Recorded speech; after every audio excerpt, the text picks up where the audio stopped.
trabajadores en este país laboran en aplicaciones, son repartidores, taxistas. Esta semana la mayoría de las plataformas sacaron un estudio que dicen que el 95% de esos trabajadores no quieren prestaciones ni quieren seguridad social. Eso es lo que dicen las plataformas. Y también esto pasa con los taxistas que trabajan en empresas concesionadas en el aeropuerto de la Ciudad de México. Trabajan sin seguro social. Me gustaría saber su opinión y si le gustaría que el próximo gobierno, este gobierno ya empezó en el tema de la regulación con Luisa María Alcalde cuando era secretaria de Trabajo. Me gustaría saber su opinión sobre este tema, porque podrán decir, las grandes multinacionales podrán decir que no quieren prestaciones, que no quieren seguridad social, pero eso es la opinión de ellos. Sí, yo pienso que deben de garantizarse las prestaciones laborales de quienes están en la economía formal o en la economía informal, que hacen acuerdos para que aparezcan como trabajadores individuales o que trabajan por su cuenta, ¿no? Y no tienen prestaciones sociales. Entonces yo creo que eso sí debe de irse viendo. Fue un poco lo que hicimos cuando se anuló lo de la subcontratación, el outsourcing famoso, que el trabajador no tenía prestaciones. En la época neoliberal se reformaron las leyes para que se pudiera incluso tener trabajadores contratados por hora, sin prestaciones, y poderlos correr, despedir, sin garantizarles antigüedad ni ninguna otra prestación. Todo eso se tiene que ir resolviendo.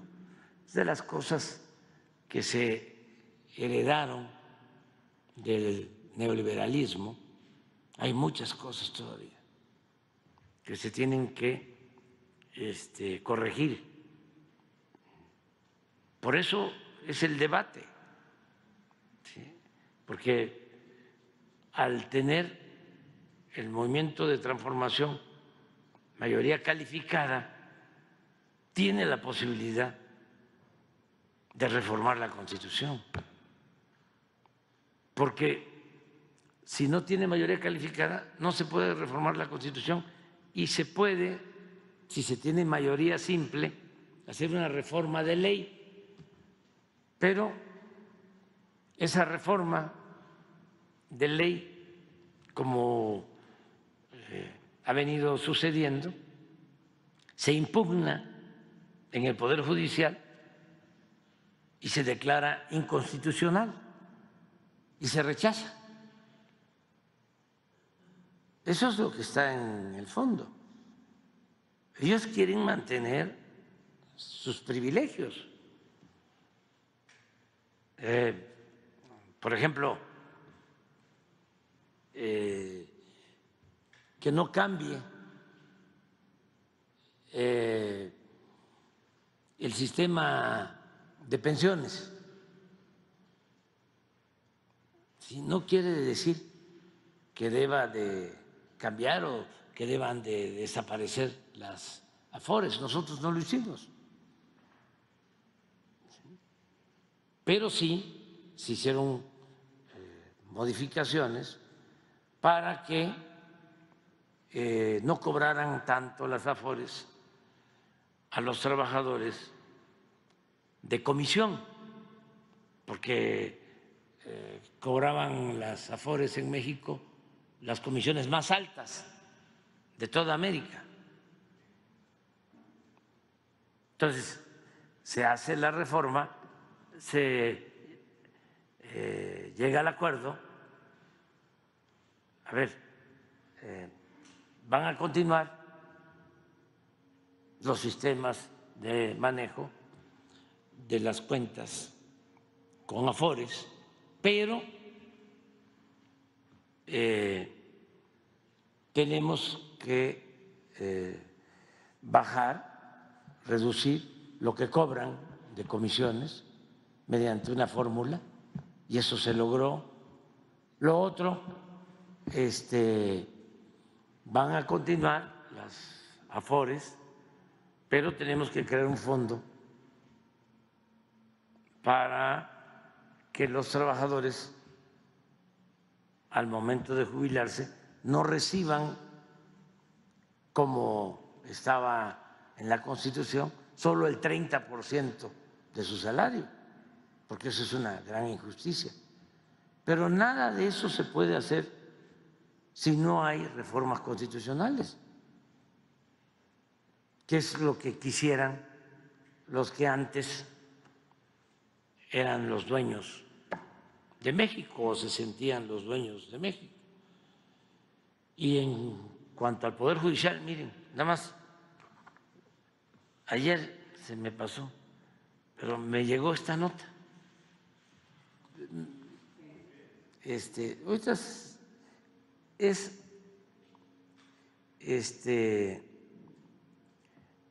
de la Secretaría de Marina, que administran el Tren del Istmo. Les voy a leer la nota que me entregaron ayer. Ayer fue 20, ¿verdad? Sí. No. Antier. Sí, viene firmada el 20, me llegó ayer, la mañana. Dice información. Un señor, que no voy a dar su nombre.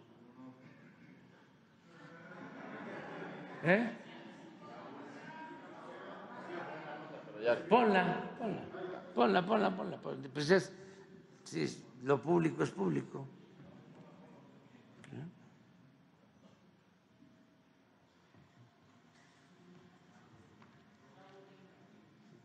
Raúl Bringas Burelo, basado en el decreto de ocupación temporal de los tramos que tenía concesionados Ferrosur. Esto es ¿cómo se llama? También Ferrosur. Bueno, Grupo México. Grupo México. En el corredor interoceánico, publicado en el 23, solicitó una indemnización, un pago, por la supuesta afectación a sus intereses, por la expropiación. Fíjense, yo no lo creía. En 1908 se está pidiendo una indemnización por una supuesta afectación a sus intereses, por una expropiación que se llevó a cabo en 1908 con Porfirio Díaz, sí, que fue cuando se hizo ese tren del Istmo, en un predio denominado Hacienda de Tierra Nueva, ubicada en el municipio de Coatzacoalcos, Veracruz. El 11 de octubre de 2023, el decreto de ocupación temporal quedó insubsistente. Eso es lo que me dice el almirante Morales y el almirante Ojeda, por lo que los actos reclamados quedaron sin materia. Además, que su derecho de indemnización está prescrito por tratarse de un acto realizado hace más de 100 años.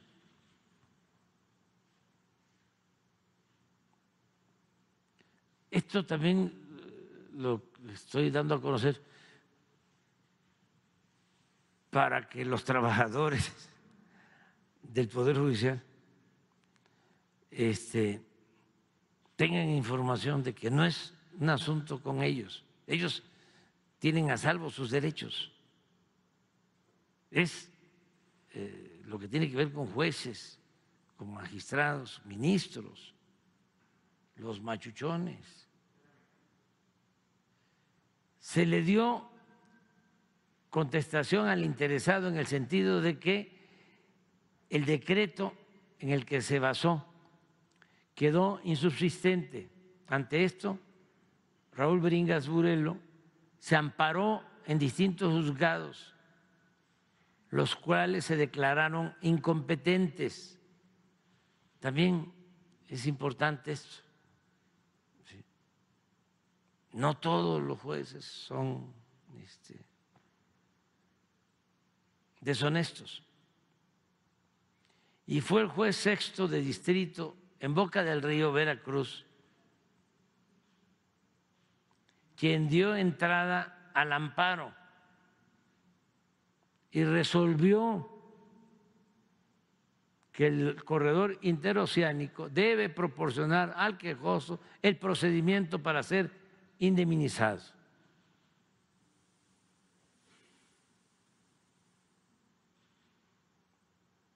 El juez sexto de distrito ignoró por completo los argumentos de la empresa ferroviaria del Istmo, aun cuando el recurso de amparo se interpuso de manera extemporánea, denotando una total parcialidad hacia el quejoso y reconociendo un beneficio prescrito y el cual no fue reclamado bajo el procedimiento legal establecido. La empresa de Marina que administra el Tren del Istmo presentará recursos de revisión ante el Tribunal Colegiado y además presentará una queja ante el órgano interno del Consejo de la Judicatura Federal. Fíjense lo esperanzado que está el almirante.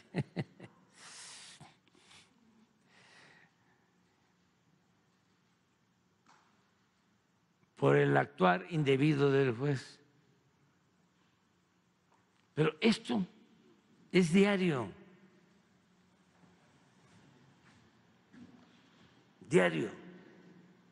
Entonces, ¿cómo no vamos a reformar el Poder Judicial?